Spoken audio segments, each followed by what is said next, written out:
వైఫల్యాలు మోసాలపై నిలదీస్తామనే పాలకపక్షానికి భయం. వైఎస్ఆర్సీపీ ప్రజాప్రతినిధులతో భేటీలో వైఎస్ జగన్ ధ్వజం. అందుకే 40% ఓట్లు సాధించిన వైఎస్ఆర్సీపీని ప్రతిపక్షంగా గుర్తించడం లేదు.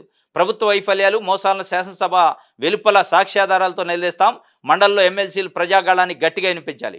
వైఎస్ఆర్సీపీ ఎమ్మెల్యేలు ఎమ్మెల్సీలకు జగన్ దిశానిర్దేశం.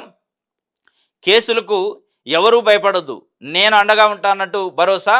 ప్రతిపక్షాన్ని ఎదుర్కొనే సత్తా లేదా అని చెప్పి నిన్న జగన్మోహన్ రెడ్డి వాళ్ళ పార్టీ ఎమ్మెల్యేలు ఎమ్మెల్సీలతో సమావేశమైండు. జగన్ అంటే ఎమ్మెల్యేల పరంగా దూరం అవుతున్నారు, అసెంబ్లీకి పోవద్దని నిర్ణయించుకున్నారు. ఎమ్మెల్సీల మట్టికి ప్రజాగళాన్ని మండల్లో గట్టిగా వినిపించండి అన్నాడు. ఎందుకంటే ప్రభుత్వ వైఫల్యాలు మోసాలపై నిలదీస్తామనే పాలకపక్షానికి భయం ఉండే మాకు ప్రతిపక్ష హోదా ఇయ్యలేదు. ఇలా కూటమి పార్టీలు 3 పోను ఉన్న పార్టీ వైఎస్ఆర్సీపీ. వైఎస్ఆర్సీపీకి ప్రతిపక్ష హోదా ఇస్తామని గుర్తించి ఉంటే మేము వెళ్ళేవాళ్ళం. మీరు ఎట్లాగా ఒకళ్ళకొకళ్ళు భజన చేసుకుంటారు, ఒకళ్ళనొకళ్ళు పౌడుకోవటం ఉంటుంది. అడిగేది ఉంటే, ప్రజల గురించి మాట్లాడేది ఉంటే ఓన్లీ వైఎస్ఆర్సీపీనే. కాబట్టి వైఎస్ఆర్సీపీనే ప్రభుత్వాన్ని ప్రశ్నించే పార్టీగా, ప్రతిపక్ష పార్టీగా ఎందుకు గుర్తించట్లేదు అనేది వాళ్ళ వర్షను. మొత్తానికి అయితే మండలికి అటెండ్ అయ్యారు కానీ దీనికి అటెండ్ కాలే. హైకోర్టు జోక్యంతో దిగొచ్చిన పోలీసులు, అక్రమ నిర్బంధంలో ఉన్న వారిని అరెస్ట్ చూపించిన పోలీసులు. సంబంధిత మేజిస్ట్రేట్ ముందు హాజరు. ఆ వివరాలను హైకోర్టుకు నివేదించిన పోలీసులు. సీసీ ఫుటేజ్లోనూ మేజిస్ట్రేట్లకు ఇవ్వాలని పోలీసులకు స్పష్టీకరణ. పలువురు ఎస్హెచ్ఓలను సుమోటోగా ప్రతివాదులుగా చేర్చిన హైకోర్టు. రమణను తమ ముందు హాజరుపరచాలని పోలీసులకు ఆదేశం అట. మొత్తానికైతే నా హైకోర్టు జోక్యం చేసుకుంది.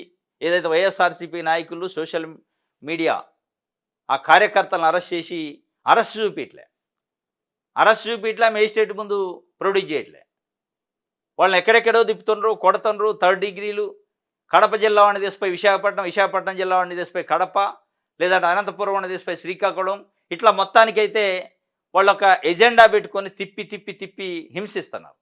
దీనిపైన కొంతమంది కోర్టుకు పోయారు. కోర్టుకు పోతే కోర్టు స్పష్టమైన ఆదేశాలు ఇచ్చింది, దిగి వచ్చింది. మీరు ఎవరినైతే నిర్బంధించారో వాళ్ళని అరెస్ట్ ఎందుకు చూపించలేదంటే అప్పుడు నిన్న అరెస్ట్ చూపించారు. అరెస్ట్ చేసినాం అని చెప్పి మేజిస్ట్రేట్ ముందు. ఇప్పుడు అఫీషియల్ చట్ట ప్రకారం రాజ్యాంగబద్ధంగా జరుగుతుంది. దాంతోపాటు హైకోర్టు అసలు పోలీస్ స్టేషన్ల యొక్క సీసీ ఫుటేజ్నే లోకల్ మేజిస్ట్రేట్కి ఇవ్వండి సీల్ కవర్లో అన్నది. అది చూస్తే మొత్తం బతుకంతా బయటపడింది.